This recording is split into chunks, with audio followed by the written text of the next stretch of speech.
Di sini kami akan menjelaskan hasil makalah kami yang berjudul Unsur-unsur penciptaan manusia dan tugas beserta fungsi manusia, dan pendidikan. Baiklah, yang pertama yaitu unsur-unsur manusia. Yaitu yang pertama ada air. Air menjadi komponen esensial dalam penciptaan manusia. Begitu juga makhluk lain yang ada di dunia. Hal ini seperti dipertegas dalam Al-Quran surat Abasa ayat 19. Bismillahirrahmanirrahim. Min nutfatin khalaqahu faqaddaruh. Yang mana artinya dari setetes air mani dia menciptakannya lalu menentukannya. Quran surat Abasa surat ke-80 ayat 18. Yaitu Allah menciptakan manusia dari air mani dalam kaitannya dengan asal muasal makhluk hidup. Ayat di atas menegaskan bahwa semua makhluk hidup di bumi ini diciptakan dari air sebagai unsur utama dari setiap sel makhluk hidup. Untuk itu, 50-90% berat makhluk hidup disumbang oleh air. Yang kedua yaitu tanah. Dalam penciptaan makhluk hidup, termasuk di dalamnya manusia, beberapa ayat Al-Quran menyatakan pentingnya unsur lain selain air, yaitu tanah liat, seperti yang diterangkan dalam Quran surat Al-Mu'minun ayat 12 surat ke-23. Bismillahirrahmanirrahim. Walaqad khalaqnal insana min sulasatin min tin. Yang mana artinya, dan sungguh kami telah menciptakan manusia dari saripati atau berasal dari tanah. Quran surat Al-Mu'minun surat ke-23 ayat 12.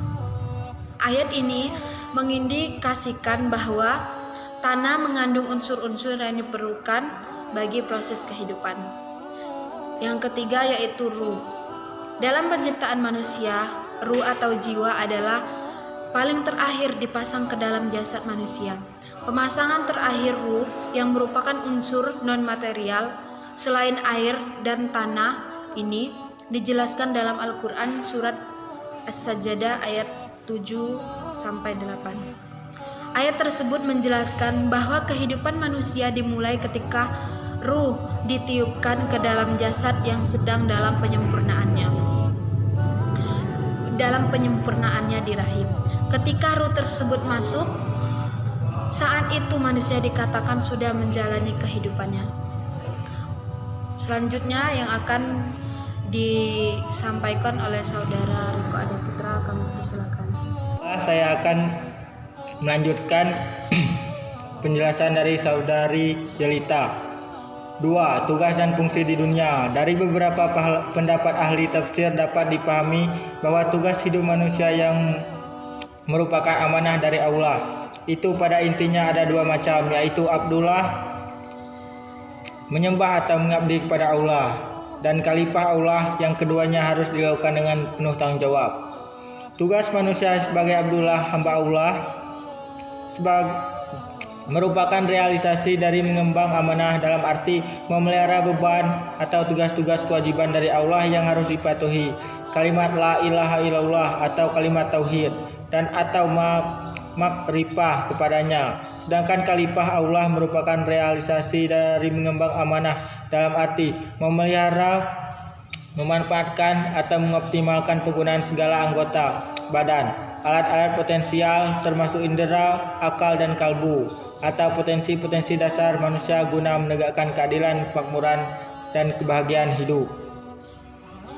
Fungsi manusia di dunia dalam amanahnya Haji Henry mengatakan ada 3 fungsi manusia. Pertama, fungsi utama sebagai hamba Allah untuk mengabdi kepadanya.